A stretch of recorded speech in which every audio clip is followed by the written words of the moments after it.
Quinnen Williams wants a new contract, and he's sitting out the offseason program until he gets it. It's no time to panic, however, and I'll explain why on today's episode of the Locked On Jets podcast.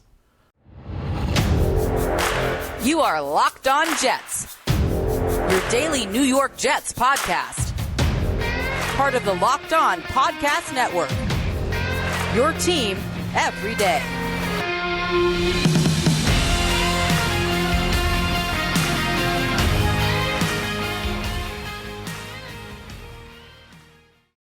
Welcome, this is the Locked On Jets podcast, part of the Locked On Podcast Network, your team every day. It's Tuesday, April 18th, 2023, and I'm your host, John B. from GangGreenNation.com, thanking you for making this show your first listen or first watch every day. Subscribe for free on YouTube or wherever you get your podcasts to get new episodes as they are posted. If you're listening on a podcast source and enjoy the show, please give it a 5-star review. If you're watching on YouTube, please give this episode a big thumbs up. These things help the podcast out and help other Jets fans find Locked On Jets. Well, the offseason program is underway for the New York Jets. This is the week it begins, and it is beginning without the best player on the team, as Quinnen Williams will not report to the offseason program. Plenty of headlines have been generated over the last 2 days about the absence of the team's best player, and make no mistake about it, this is over contract.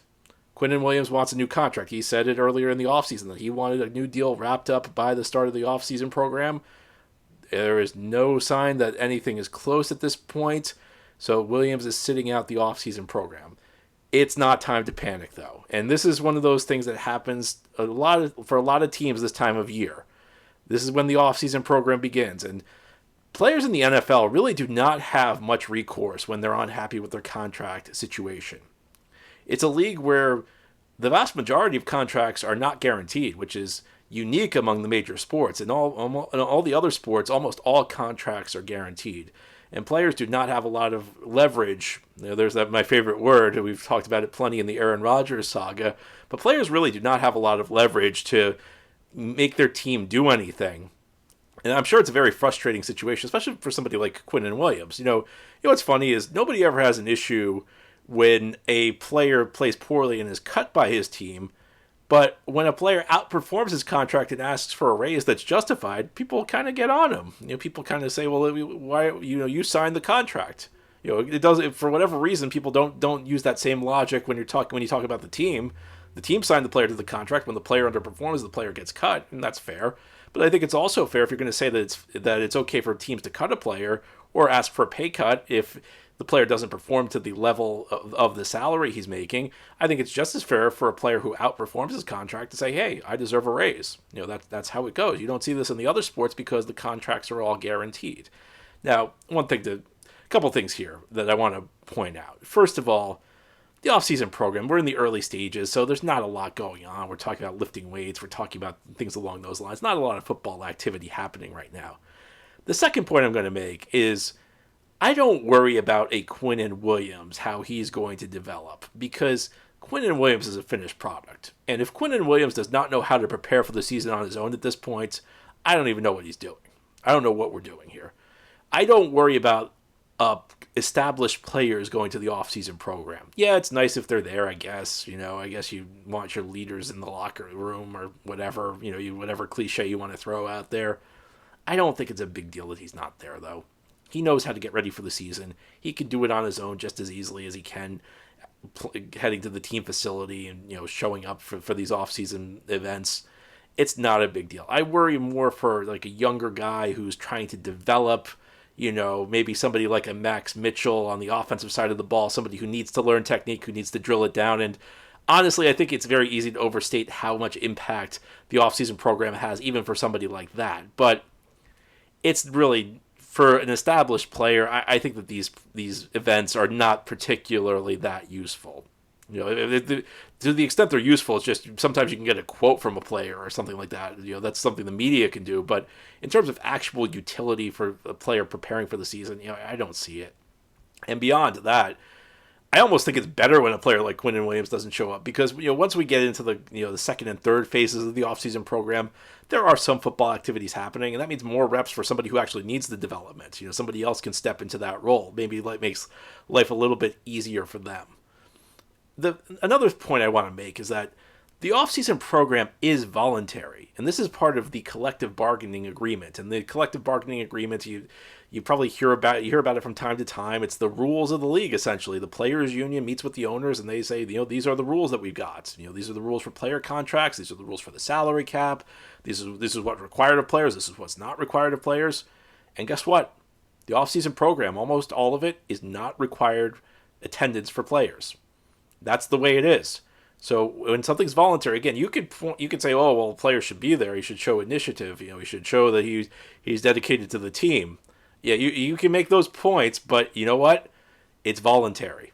And if the teams don't like it being voluntary, and there's not been any indication from the Jets that they're upset about this, but if you don't like it being voluntary, then there should have been a difference in the collective bargaining agreement. The rules should have said that players need to report here.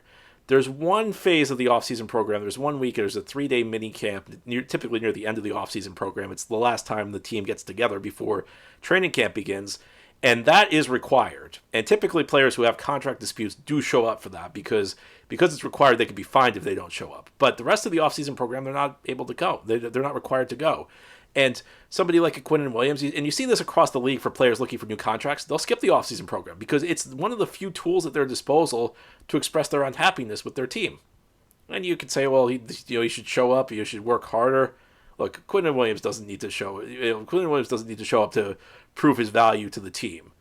That's just not. I mean, I've heard some people say, well, if you're trying to get a raise, you show up and you work hard. I'm sure you do. I do too. But guess what? You and I, we're not defensive tackles who are at an all-pro level in the NFL. Our employers don't need us as badly as the Jets need Quinnen Williams. So Quinnen Williams doesn't have to show up to this, and it's not a big deal. Now, I want the Jets to get this deal done as soon as possible. I understand that there are other things that they've been focused on this offseason, but this is one of the things that drives me crazy about the Jets. It's driven me crazy for years, and I've said this in recent weeks. And all of you everydayers who listen to the podcast every day will probably pick up on this. This has been an ongoing issue with Woody Johnson, and it hasn't matter who the player is, who the coach was, who the GM was. The Jets have had a tortured history in the Woody Johnson era of locking up players who are star-level players to long-term deals. And unfortunately, especially in recent years, we've not had a lot of star-level players on this franchise. I wanted them to get this deal done a year ago. Now, I would not be truthful if I told you I was expecting Quinnen Williams to have the year that he had. I thought Quinnen was going to fall into that good but not great category, but my view was that, this was a good homegrown player. At some point, you got to, the Jets, to the extent they have good players, they always seem to let them go. At some point, you got to draw the line in the sand and say, you know what, we're keeping this guy. This guy's a good player. We're trying to win games. We need good players. Maybe common sense dictates that we keep this guy. Well, he went out and had an all-pro season, broke out. If the Jets had taken my advice a year ago, they may have gotten quite a discount because Quinnen was not yet at that all-pro level a year ago. But we'll get past that. It's time to make a deal for Quinnen Williams. It's time to lock this guy up. Time to make it happen. This has been a 23-year issue. It goes all the way back to Woody Johnson's first months as Jets owner with Keyshawn Johnson. And they made a trade, which actually ended up being a very good trade because they got a pair of first-round picks from Tampa Bay. And that was, of course, the famous 4 first-round picks of 2000, where they got 2 from Tampa Bay. They had their own. They also got the pick from New England for letting Bill Belichick leave.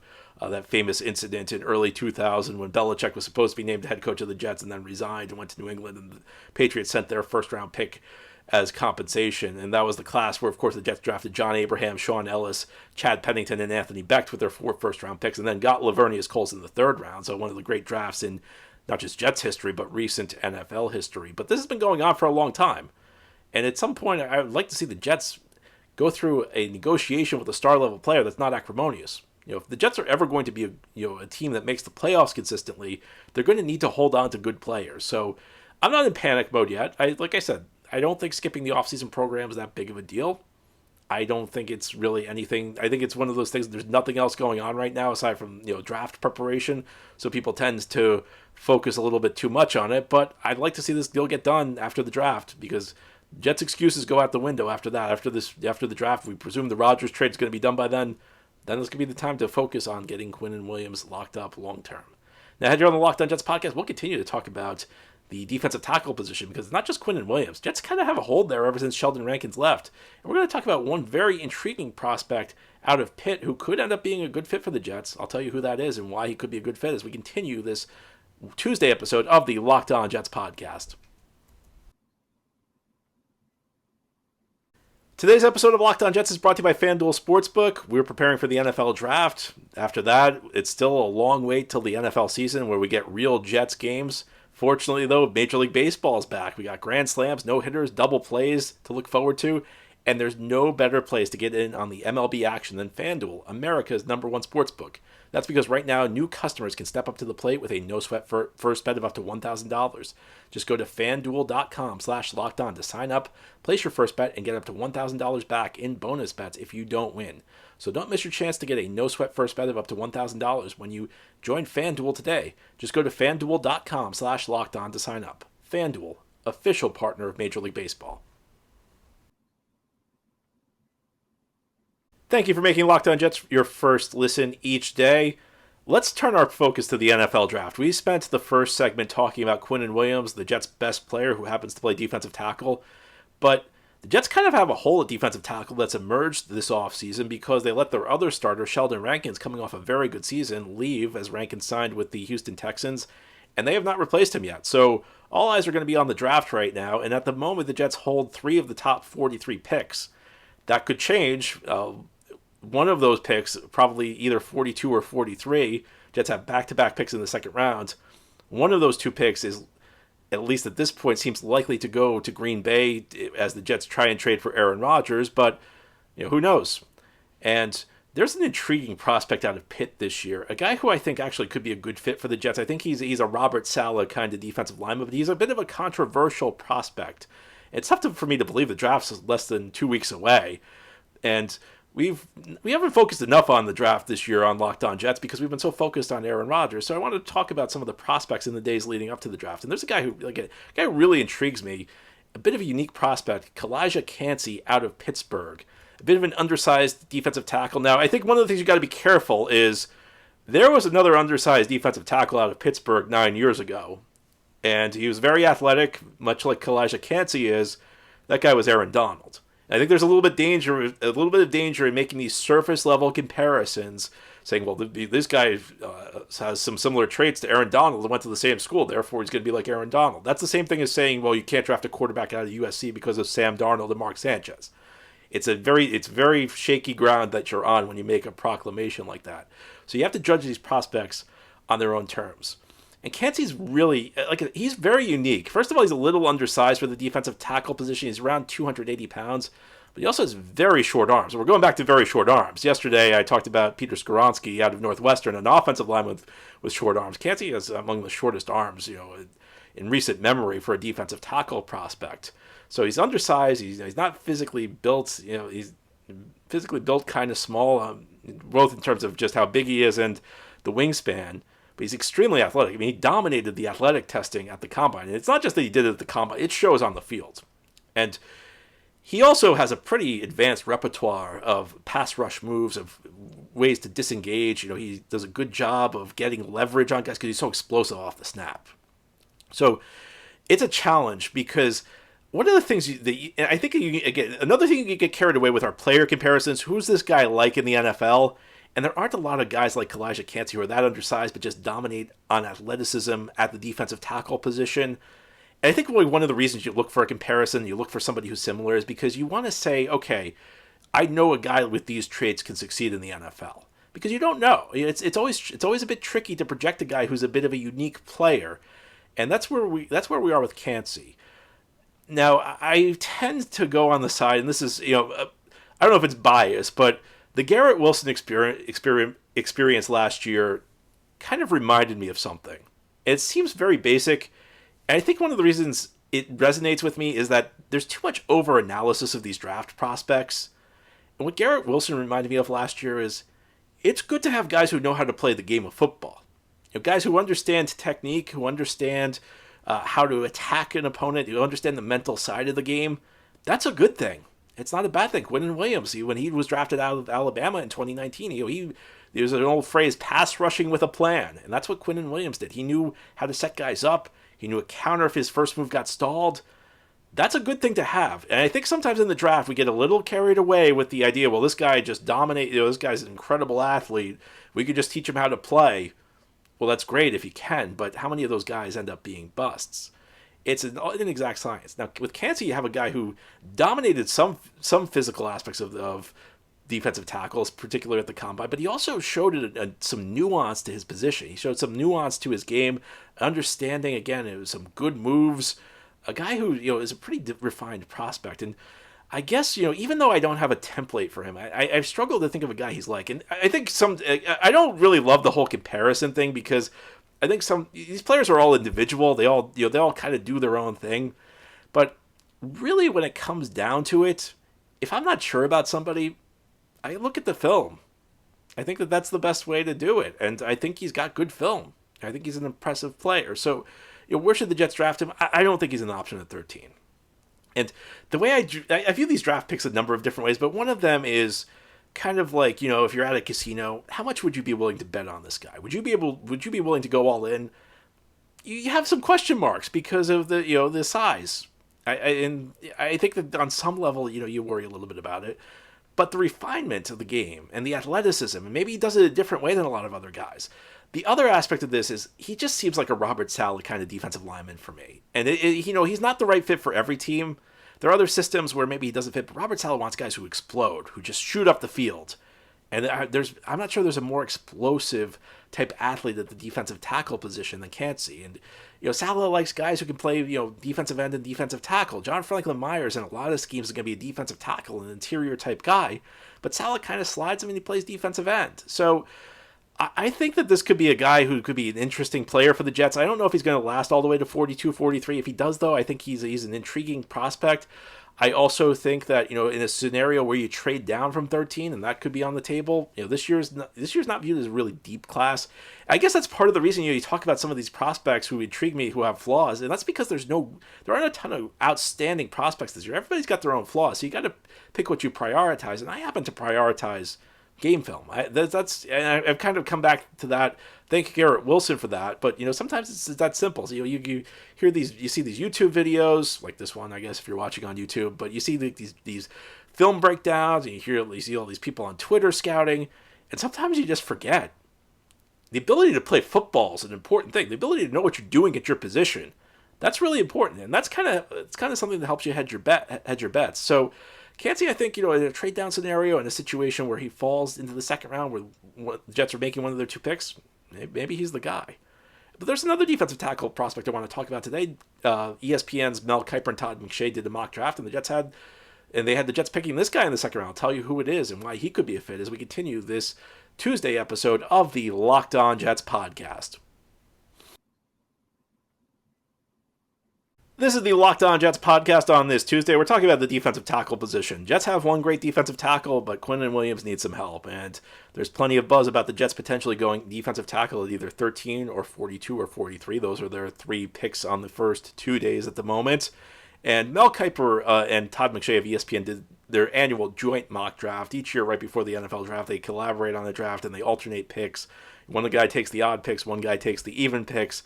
And this year, with the 43rd pick, they gave the Jets a defensive lineman out of Northwestern, Adetomiwa Adebawore.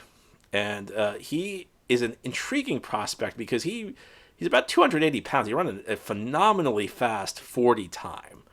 Now, again, another guy who is a bit of a controversial prospect, much like Calijah Kancey, who we just discussed. And the reason for that is he's viewed as a bit of a tweener. He doesn't have a ton of bend off the edge. He's about 280 pounds again, and just much like Kancey.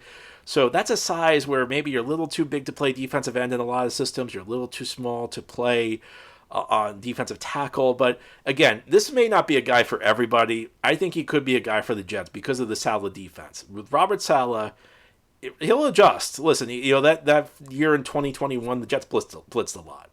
2020, when he was in San Francisco as defensive coordinator and the Niners had a lot of guys get hurt, he blitzed a lot. But in his heart of hearts, what he wants to do, he wants to play coverage. He wants four guys who can get up the field, guys who are explosive. And when you talk about this particular player, Adebawore, he is the type of guy because he's got that amazing 40 time, and that shows he's also got some explosion to him.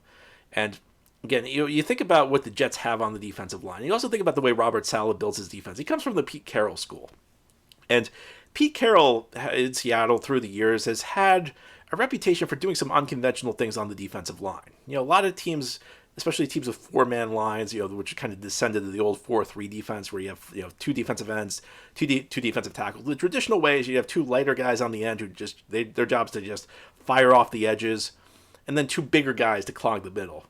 And Saleh and Carroll, they've kind of spun that on its head a few times. Like Carroll earlier in his Seattle tenure, he had like a big run-stopping 300-pounder in Red Bryant who played a lot of defensive end for him. He also had Michael Bennett, who's more of a traditional end type, at least when you're talking about his body, who played a lot of defensive tackle for him. I'll give you another example. That when Saleh was in San Francisco, they had the second overall pick in 2017. It was the first draft with Kyle Shanahan and Robert Saleh. And they traded down from 2 to 3 so that the Bears could trade it for Mitchell Trubisky and pass on Patrick Mahomes to take Mitchell Trubisky. Fun note there. But the 49ers at 3 took Solomon Thomas, who, familiar name if you're a Jets fan because he's now on the Jets, and unfortunately he was kind of a bust. But Solomon Thomas played, again, that similar role where he's kind of built more like a defensive tackle. He's built more like a defensive end, but they played him a lot of defensive tackle. And Saleh likes those guys who can bounce between end and tackle. And John Franklin Myers, again, another example, a guy who's essentially become a full-time defensive end for the Jets. He plays a little bit of tackle, but he's more of a defensive end for the Jets, even though in a lot of systems, a big guy like JFM, he's going to play defensive tackle for a lot of teams. He's going to be like an interior line type, but for the Jets, he's a defensive end. So a guy like this, he's very explosive. He's a little bit, I don't think as refined as Kancey. Got some things to learn, but I think the other aspect of this is we know Joe Douglas. Joe Douglas drafts on traits. There are different ways you can draft. Joe Douglas likes athletes. He likes big guys. He likes athletes. He likes the physical tools. And and that's one of the reasons I wonder maybe whether Kancey is the guy, because he's a little undersized. Now you could make up for that because he tested so well in the athletic stuff. But if Joe Douglas stays true to form, this could be a guy who's interested in him. Adebawore is a very unique athlete. He's some teams view him as a tweener, but tweener is not necessarily the worst thing in the world in today's NFL because a good coach knows how to use a tweener. Sometimes a tweener means versatility. It means you can slide between defensive tackle and defensive end. So this is an interesting guy. I think Kiper and McShay might be onto something. This could be a guy the Jets end up drafting as they try and fill their hole at defensive tackle. Anyway, that's all for today's episode. This has been the Locked On Jets podcast, part of the Locked On Podcast Network. Your team every day is our motto. As always, if you enjoy the show, hit the subscribe button where you're watching or listening so that you'll never miss an episode. If you're listening on a podcast source, please give the show a 5-star review. If you're watching on YouTube, please a big thumbs up. These things help the channel out, help other Jets fans find the podcast. Have a great Tuesday, everybody, and send in your mailbag questions. Weekly mailbag tomorrow, unless the Jets trade for Aaron Rodgers.